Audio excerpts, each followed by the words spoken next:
sa inyo mga Ludi. Once again, this is Wako TV. Medyo matagal-tagal akong hindi nakapag-upload mga lods kasi napakahirap magawa o gumawa ng ating content. Kaya bawat araw nag-iisip ako kung ano ang aking gagawin na content. Ang isi-share ko pa sa inyo ay kung paano natin ito-troubleshoot o iti-test kung alin ang may diferensya o may sira na ang ating ilaw. Kumikislap-kislap, kung minsan pa nga hindi umiilaw kahit bago ang mga materials na ginagamit natin sa pag-wiring. Yun ang aking isi-share sa inyo. Dahil po hindi natin maiiwasan ang pag-wiring na sa time na pag-i-on natin ang breaker, tapos i-switch natin yung switch.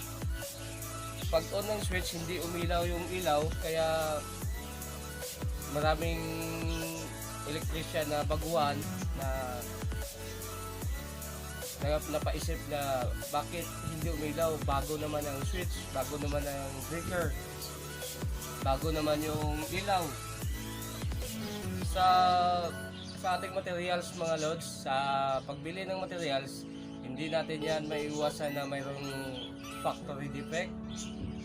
Kaya kung ikaw ang nag-wiring, dapat marunong kang mag-troubleshoot o mag-test kung may factory defect ba ang ating materials na ginamit. Kaya ito po ang ating isa-sample ng wiring. Kaya single switch connection to, isang ilaw, isang switch. Na-splice ko na po ito. Tama na po ang pag-splice nito.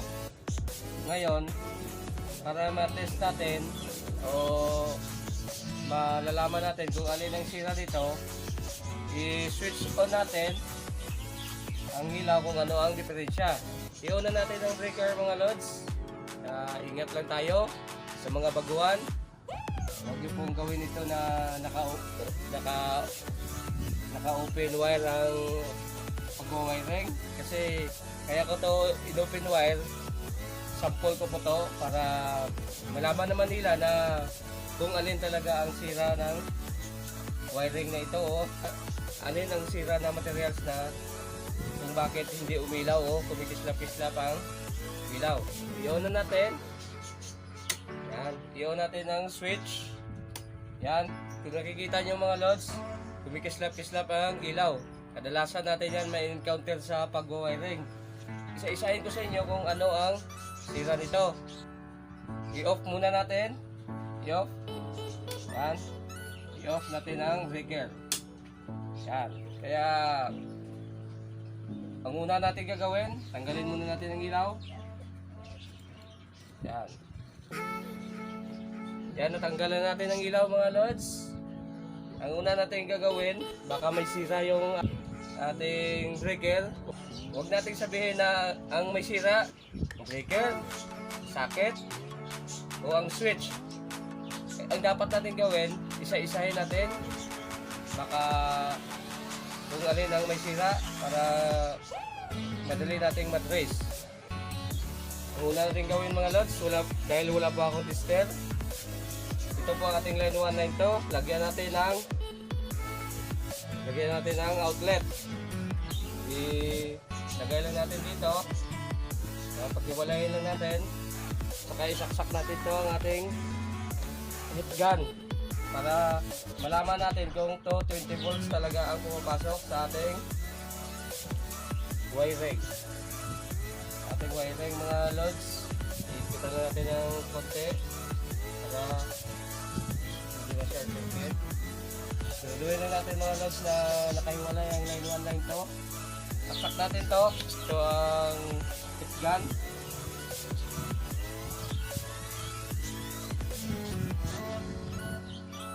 I-on natin ang breaker. Yan. Kung naririnig nyo, nakikita nyo, gumagana ang ating heat gun. Kaya ang pumapasok na supply to 20 volts. I-off muna natin. Ibig sabihin wala tong sira ang ating breaker. Tanggalin natin to. At ito. niyo kalimutan mga lods, pagka nag-test kayo, i-off talaga ang breaker para iwas tayo sa kuryente. Yan. Ang susunod natin na gawin mga lods, ito ang ating i-test kung may sira ang socket na ito. Kaya tanggalin natin ang socket. Tanggalin natin ito. Yan, natanggal na mga lods. Tanggalin natin ang wire na nakakabit sa ating socket. Yan.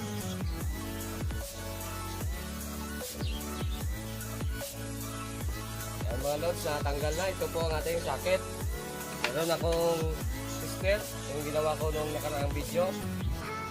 Ito po ay ilaw pagka walang putol ang ating kuryente o ating wire.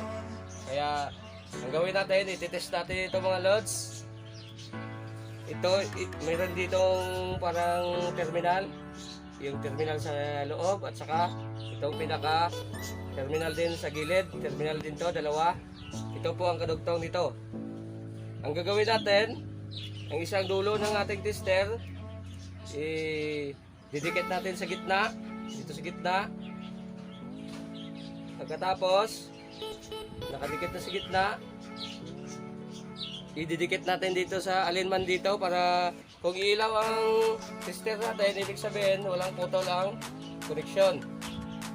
Yan po, nakailaw mga lods, ibig sabihin ang ating koneksyon walang putol o walang diferensyang ang isa na terminal. Ililipat natin sa gilid itong terminal na to para malaman natin kung may sira ba talaga itong pinaka-thread. At yung isang terminal, ididikit natin yung isang wire ng ating tester. Yan po, ibig sabihin wala po itong sira. Yan, kaya ibalik natin ito mga lods. Balik natin ito sa wire na tinanggal natin dahil wala naman pala itong sira. Yan, balik natin at ibalik natin, idikit natin sa plywood. Ito natin para ayos.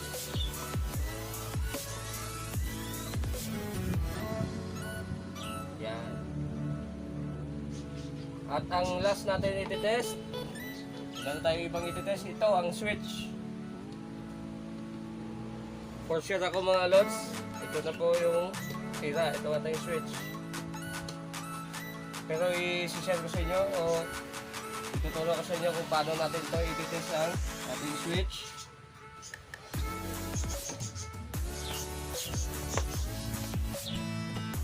Tanggalin na po natin. Yan. Ang pag-test nito mga lods, ito ang ating butas. Ito isang connection lang ito, itong dalawang butas na nakadikit, saka ito. Kaya gagawin natin yung isang dulo ng ating tester dito natin ilalagay, saka yung isa dito sa kabila. Yan. At i-switch natin. Yan, kung nakikita nyo, nung matay-matay, yan, pawala-wala yung ilaw. Kung nakikita nyo po, ibig sabihin, ito ang may diferensya, yung ating switch. Kaya palitan natin ito. Meron ako ditong switch. Ito po mga lods. Bago po natin ikabit, i-test muna natin kung may sira ba. Para sigurado tayo na hindi na tayo papalit ng switch.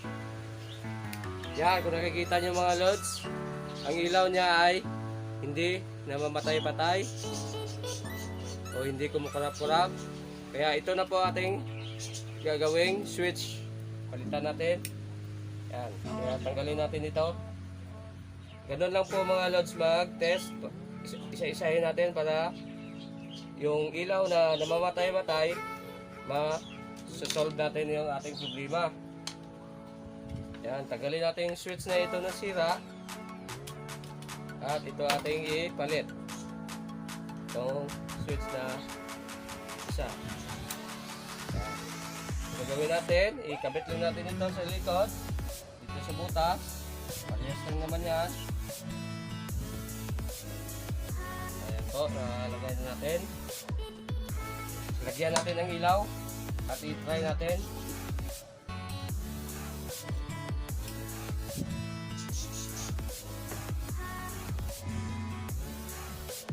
Sigurado ilaw natin hindi didikit. Yan po, iunan natin mga lods. Yan, kung nakikita nyo mga lods, hindi namamatay-matay yung ating ilaw.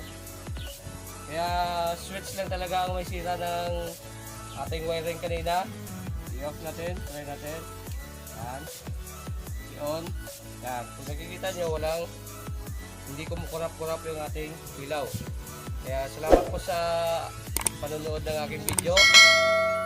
Please po, palike ng aking video, pa-subscribe and pahit ang all bell para updated kayo sa mga video na aking ginagawa. Kaya salamat po mga lods.